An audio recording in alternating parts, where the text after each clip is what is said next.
Hey, Rich on knives, Ace on knives, A-OK, Ace on knives. Okay, I promised you guys I'd come back with the results of changing the cold steel choppers that I got the bargain deal on, where you got two of them for $22 or $23 at Walmart. So they say cold steel on them. Somebody told me that it's not cold steel. So I don't know what to tell you on that. They're obviously made in China. We went through all that. Came with the sheath. There's two of them. One with the gray extrusion molded handle, and this one had red. So I cut the handle off, saw that the tang was pretty workable, and decided I'm going to customize the other knife to be a little bit cooler. I added black walnut wood for the handle. I used just store bought. I went with a better epoxy as far as the store goes and got the JB Weld. It was $6 and change for the A and B tube of epoxy. I just mixed it all together. I didn't need that much epoxy. I probably only needed about half of the epoxy, and it was like the bigger tubes, not huge, fat ones like toothpaste, but the reasonable size, because I've seen them where they're in much smaller sizes. It wasn't those. So just mix it all together, $6. I couldn't imagine having to remix and try to make sure I got the remix just because I ran out. All right. So I added a stupid little lanyard to it. It's in the same sheath. I might even have a leather. I'm going to see how the the blade keeps an edge before I go any further investing into this knife, time wise and materials. But I've got a buddy, Brad Garland, who is starting to make leather sheaths. So if this knife qualifies after I put it through some tests, I will have him make me a leather sheath for this and just go all in on it in that sense. It looks a little bit different, doesn't it? There's the profile, matching profile.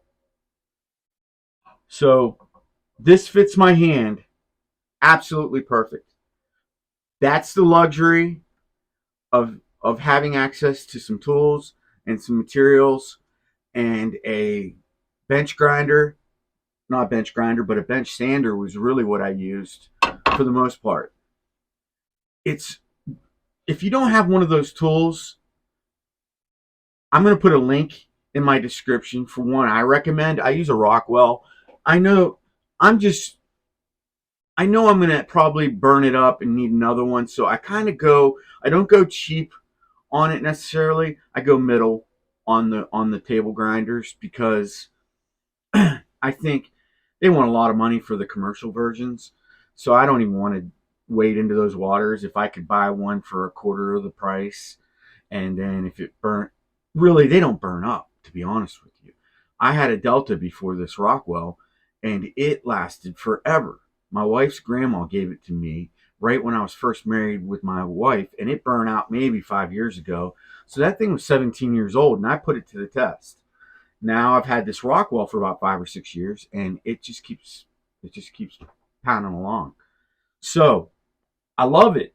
It's great because it's the 4 by 36 inch belt sander on the top, and then it has the 6 inch disc sander on the front.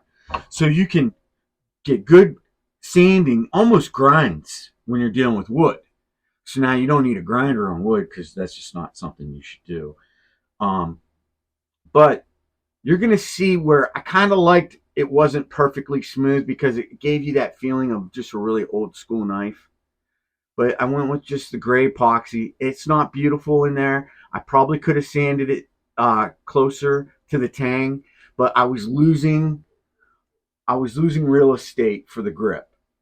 So I just stopped and realized I wasn't going to be able to make this scene pretty. And I don't care because this is truly going to be a worker machete kind of knife for me. and I'm going to have some fun with it, and it's just going to be something I'm going to talk about maybe in the future a little bit more. But the awesome thing about those belt sanders I was telling you is being able to get these finger just off the end of that belt grinder where it goes around like this.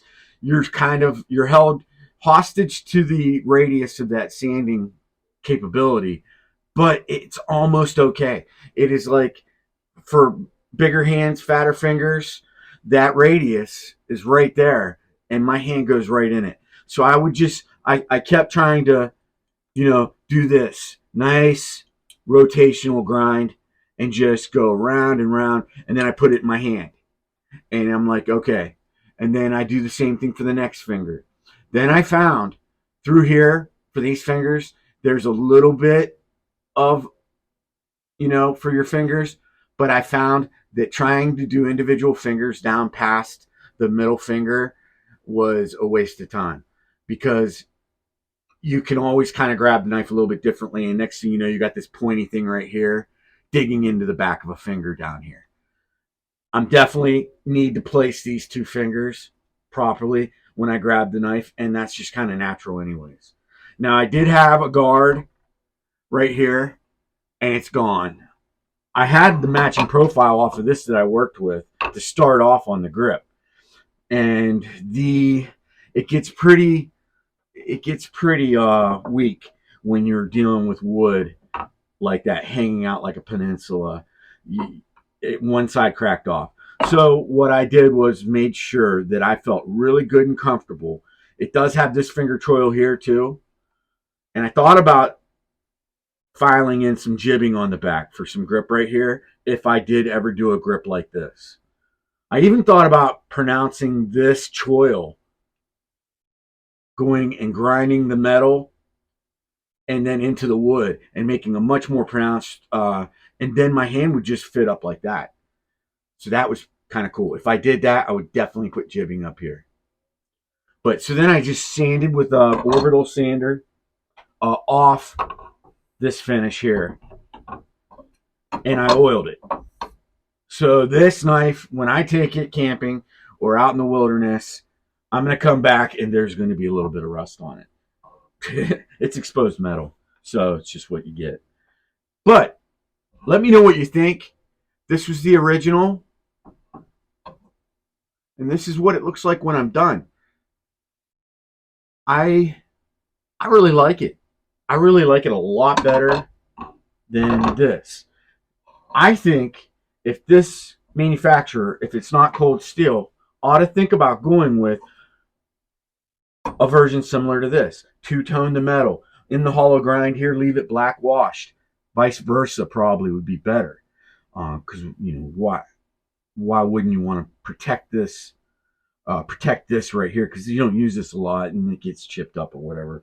So maybe do the wash on that and do the reverse hollow grind and leave it without a coating there. Because I like the two-tone. And then you put in your fake cold steel logo on the blade, I guess. But either way, I would pay $22 or maybe even more if they did some cool stuff and did some certified steel on it. 440C certified steel. With this handle, this could then be, that's the cool thing about taking these cheaper knives is you can then dance in the realms of amateur knife making and just have fun with it. And you can have something custom on your hip that you enjoy, and it just brings a little bit more, I don't know, a little bit more joy in carrying a knife, knowing that you had something to do with the end result of it. So don't throw away your knives. Keep them. Reclaim them, refinish them. Go to Walmart's and big box stores and maybe think about buying these and I've got one that is the way it was probably supposed to have been from the manufacturer, and then I've got one that is the way I think it should have been. Would I have liked to have gotten fancier with the pin here? Yeah, definitely. But I just wanted to get it done. And I kind of don't mind that little gray dot on each side. I just really love it. So I think maybe you ought to try doing this yourself at home. All I had was a drill and Orbital sander and a bench sander, 4x36 inch with the top. And I was able to do this.